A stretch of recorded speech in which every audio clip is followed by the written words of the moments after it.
बिस्मिल्लाहिर्रहमानिर्रहीम। शुक्रिया आप सब लोगों के आने का।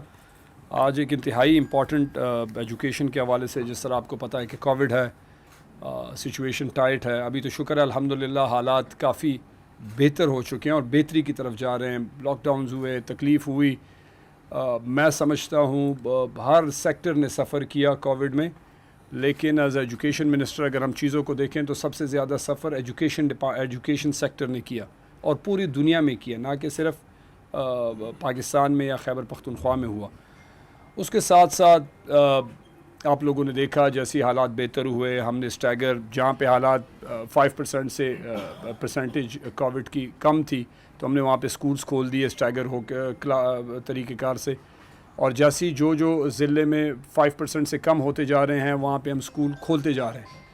अभी चूँकि एग्ज़ाम्स भी हमने लेने हैं और जो हमने कहा भी है, मिनिस्टर्स की जो कमेटी है आज 4 बजे उस पर मीटिंग भी है, तो वो भी आपके साथ फिर बाद में वो डिटेल शेयर करेंगे एग्ज़ाम के हवाले से। लेकिन अभी तक राइट नाउ टिल नाउ हमने ये डिसाइड किया हुआ है, जो पुराना हमारा डिसीजन है। ऑब्वियसली जब सारे मिनिस्टर्स बैठ के उस पर कंसेंसस डेवलप होगा तो शायद उसमें चेंजेस आ सकती हैं, लेकिन हम प्लान किया हुआ है कि हम 10th और 12th का हम एग्ज़ाम लें और 23 जून को हमने कहा है कि कर दें। असद उमर साहब और उनकी टीम का मैंने उनको खुसूसी शुक्रिया अदा करूं।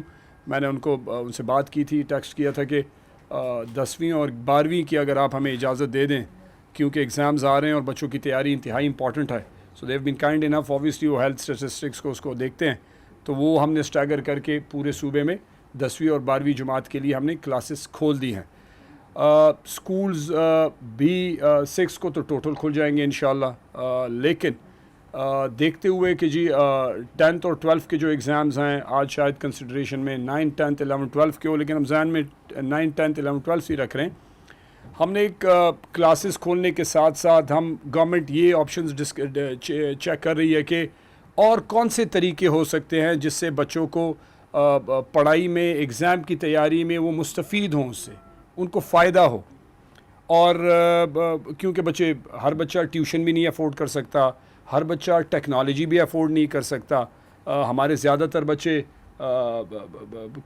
फाइनेंशियली कमज़ोर बैकग्राउंड से होते हैं, उनके पास इतने पैसे नहीं होते।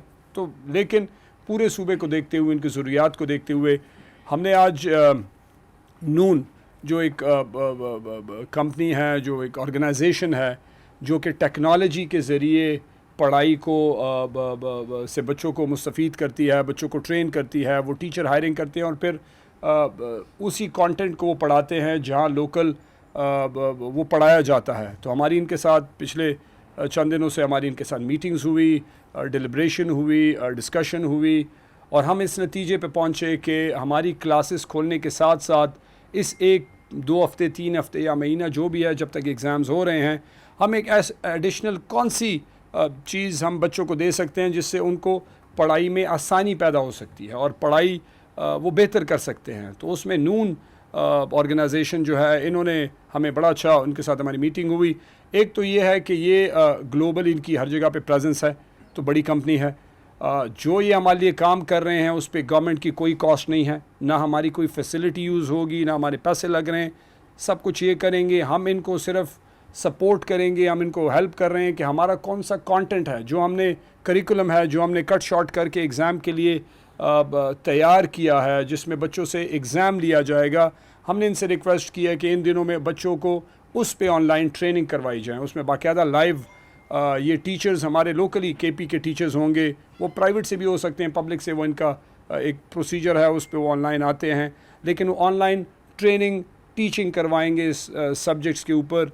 और सारे सब्जेक्ट्स पे तो ऑब्वियसली इलेक्टिव्स जो हमारे सब्जेक्ट्स हैं या 5-6 जो बड़े बड़े सब्जेक्ट्स हैं उसी पे ये उसको पढ़ाएंगे और उसमें उसकी ये ट्रेनिंग करवाएंगे। वो क्लासेस 3 से रात 10 बजे तक होंगी, दोपहर को 3 बजे से शाम 10 बजे तक ये क्लासेस होंगी। तो अगर बच्चा स्कूल भी सुबह जाता है और उसको शाम को ज़रूरत भी है क्लास की या किसी लेक्चर की या किसी सब्जेक्ट की, तो वो नून ऐप डाउनलोड करके उस पे जाके तो बाकायदा लेक्चर ले सकता है। अगर उससे मिस हो जाए तो परमानेंट किसी भी दिन जाके जो इनका है सिस्टम, उस पे वो लेक्चर अवेलेबल होगा। फिर मैं रिपीट कर रहा हूँ, इनको आज हम पेशावर बोर्ड के साथ भी बिठा रहे हैं और इनको हम ये भी बता रहे हैं कि बाकायदा आप बच्चों को एग्ज़ाम के लिए स्पेसिफ़िकली उस पर ऑनलाइन ट्रेनिंग करवाएं, आप बच्चों को इस पे ट्रेनिंग करवाएं कि एग्ज़ाम्स किस पैटर्न से होते हैं, किस तरीके से होते हैं, बजाय ये कि उनको 50 चीज़ें समझाने के और वो बड़ा ब्रॉड हो जाए। हम बड़ा नैरो करके फोकस करके बच्चों की ट्रेनिंग नून के ज़रिए और government of KP, department of education, elementary and secondary education Khyber Pakhtunkhwa मिल के ये प्रोजेक्ट लॉन्च करने जा रहे हैं। बल्कि हमने आज ऑफिशियली MOU भी साइन करके आपके सामने बैठे हुए हैं। एक और इनकी मैं शुक्रिया अदा करूं कि इन्होंने कमिटमेंट की कि जी जो बच्चे नून से मुस्तफ़ीद होते हैं और अगर उन्होंने बोर्ड में अच्छे ग्रेड्स लिए तो क्योंकि हमारे 8 बोर्ड्स हैं पूरे सूबे में, एग्ज़ामिनेशन बोर्ड्स, तो उसमें 16 बच्चों को, हर बोर्ड में 2 बच्चों को जो टॉप के बच्चे हों, जिसने नून से ट्रेनिंग हासिल की हो और अगर वो बोर्ड में परफॉर्म करें तो ये उसको स्कॉलरशिप देंगे। वो इन कैश नहीं होगा, इन काइंड होगा, और ये उसको गाइड भी करेंगे टैबलेट की फॉर्म में और ट्रेनिंग्स, जो भी गाइडेंस पाथ जो भी होगा वो डिटेल ये बाद में शेयर कर लेंगे। लेकिन वो बच्चे उससे मुस्तफ़ीद होंगे। तकरीबन कोई 1 करोड़ 20 लाख रुपए इनकी तरफ से ये कह रहे हैं कि हम स्कॉलरशिप 16 बच्चों को, ग्रेड 10th का जो टॉप का बच्चा होगा हर उसमें जो नून से मुस्तफ़ीद होगा, और ग्रेड 12 का जो बच्चा होगा, अगर 9th और 11th के भी हमने एग्ज़ाम लिए तो उसको भी फिर ये एडिशनल उसमें अगर एग्ज़ाम जिस क्लास के होंगे, फ़िलहाल तो आज तक जो डिसाइडेड है वो 10th और 12th का है, तो 10th और 12th के टॉप जो स्टूडेंट्स होंगे उसको ये स्कॉलरशिप देंगे इन काइंड। और अगर 9th और 11th हो गया तो फिर 4 क्लासेस को ये देंगे स्कॉलरशिप। हर बोर्ड में तकरीबन 4 टॉप स्टूडेंट्स की बन जाएगी, जिसमें तकरीबन ये 7 लाख रुपए तक उसको स्कॉलरशिप प्रोवाइड करेंगे। तो एक नई चीज़ है, एक बेहतर चीज़ है। इसके साथ साथ हम टेक्नोलॉजी की तरफ जा रहे हैं। हमारा फोकस है, मेरी पिछले दिनों प्राइम मिनिस्टर साहब से बात हुई, फिर चीफ मिनिस्टर से भी उसी पर डिस्कशन हुई कि कोई कोविड की वजह से मुश्किलात आई लेकिन अपॉर्चुनिटीज़ भी अराइज़ हुई।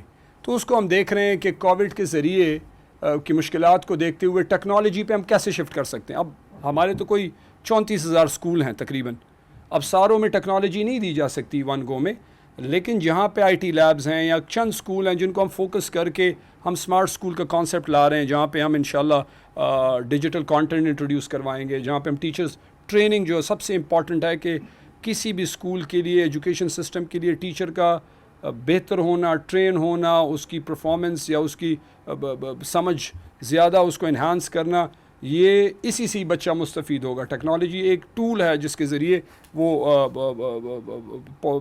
फ़ायदा पहुंचा सकते हैं, लेकिन मेन हमारा फोकस जो है वो टीचर का होगा। फ्यूचर में हम टीचर ट्रेनिंग को भी टेक्नोलॉजी से, क्योंकि हर जगह पे कोविड है तो हर जगह पे टीचर को इकट्ठा नहीं कर सकते कि 15, 20, 200 टीचर इकट्ठे हो जाएं ट्रेनिंग करवाएं, तो उनको हम ऑनलाइन कर सकते हैं। टैबलेट का एक कॉन्सेप्ट है, उस पर भी हम काम कर रहे हैं इस बजट में कि हम कर सकें। अगर उसको हम ऑब्वियसली जब अप्रूव होगा तो तभी होगा, इस स्टिल अंडर कंसिडरेशन है। 3 अरब रुपए हम फर्नीचर के लिए हमने रखे हुए हैं। तकरीबन 11 से 12 लाख बच्चों को 3 से 4 महीनों के अंदर इंशाल्लाह आने वालों में हम पूरे सूबे में इंशाल्लाह हम बच्चों को फर्नीचर प्रोवाइड करेंगे, ये KG से 12 ग्रेड तक। ये पहली दफ़ा इतना बड़ा तादाद में जो है वन गो में बच्चों को फर्नीचर दिया जाएगा। और हम ये भी प्रपोज़ कर रहे हैं कि आने वाले साल में भी हम 3 अरब रुपए और रखें बच्चों को। अगर आने वाले साल में हमने 3 अरब रुपए और ख़र्च किए फर्नीचर पे, जो 3 अरब तो हम ऑलरेडी कर रहे हैं नेक्स्ट फाइनेंशियल ईयर में, तो इंशाल्लाह by end of next financial year हमारी कोशिश है कि 95% बच्चा KP में फर्नीचर पे बैठे, कुर्सी पे बैठे, कोई बच्चा ज़मीन पे ना बैठे।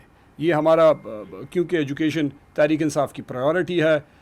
मुश्किलात हैं, हम मानते हैं कि तकलीफ़ें हैं, बड़े सारे वसाइल की लिमिटेशन है, लेकिन हमारा फोकस है। इसके साथ साथ हल्का बस्ता एक्ट हमने इंट्रोड्यूस करवाया, जैसे ही स्कूल खुलेंगे उसकी भी इम्प्लीमेंटेशन इंशाल्लाह स्टार्ट हो जाएगी। ये वो चीज़ें हैं, इस तरह की बहुत सारी और चीज़ें हैं जो हम अर्ली एज चाइल्डहुड प्रोग्राम के तहत हमने 1000 EC रूम्स हमने बनाए और वो ऑलरेडी फंक्शन है। आने वाले साल में 2000 हमने और प्रपोज़ किए हैं। We are hopeful obviously fund को देखते हुए, लेकिन अगर 2000 और हम बनाएंगे, हर साल हम बनाते जाएंगे। ये कच्ची या KG क्लास के जो क्लासरूम्स होते हैं, बड़े कलरफुल ज़बरदस्त टीचर भी उसमें ट्रेन होते हैं। बच्चे वैसे भी आजकल के दौर के बच्चे जो हैं वो ज़्यादा फैसिलिटी और ज़्यादा कलरफुल और ज़्यादा आसानी से अगर उनको पढ़ाया जाए तो उनकी कैपेसिटी और उनकी जो उनका लर्निंग प्रोसेस है वो ज़्यादा इम्प्रूव हो सकता है। और जितना हम अपने बच्चों को ज़्यादा पढ़ाएंगे बेहतर तरीके से और ज़्यादा फैसिलिटी देंगे उतना ये मुल्क तरक्की करेगा। तो फोकस हैं, कोशिश है हमारी। तो यही वो चंद चीज़ें हैं कि नून के साथ खैबर पख्तूनख्वा की education, elementary and secondary education मिल के ये प्रोग्राम आज लॉन्च करने जा रही है, बल्कि लॉन्च हो चुका है और तकरीबन 25,000 ऑलरेडी स्टूडेंट्स रजिस्टर्ड हो गए हैं। मेरी सारी बच्चों से रिक्वेस्ट होगी जिसके पास भी फैसिलिटी है जो है वो है, अगर कोई अवेल करना चाहे तो ये एक एडिशनल फैसिलिटी है हमारे खैबर पख्तूनख्वा के बच्चों के लिए, ताकि वो इम्तिहान की तैयारी में अपने आप को ट्रेन कर सके और इस प्रोग्राम से मुस्तफ़ीद हो सके। जी शुक्रिया।